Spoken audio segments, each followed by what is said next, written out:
Pirmā mana doma bija, vai es te vispār nokļūšu, tāpēc, ka es gaidu bērniņu, un es zinu, cik man tas process parasti ir sarežģīts, un es uzreiz jums pateicu, ka es saku jā, bet es varu vienkārši neatbraukt kādā brīdī.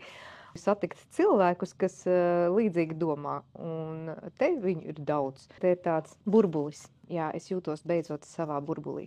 Kā es varu iedot recepti vecākiem, skolotājiem un viņu bērniem līdz ar to laiku, kas derētu visiem. Saka, ka tādas nav, bet es izgudroju. Un es par to pastāstīšu.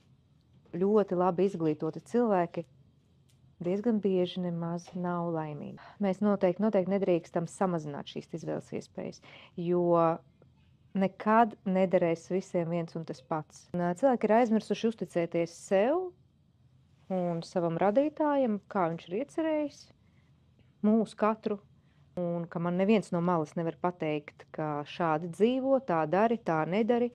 Tas ir grūti. Tas viss ir bailes no kauna, no kaut kādiem pazemojumiem, no miljonas lietām, no kurām nevar pārstāt baidīties tikmēr, kamēr neatrod savu iekšējo asi, savu īsto, kas es esmu.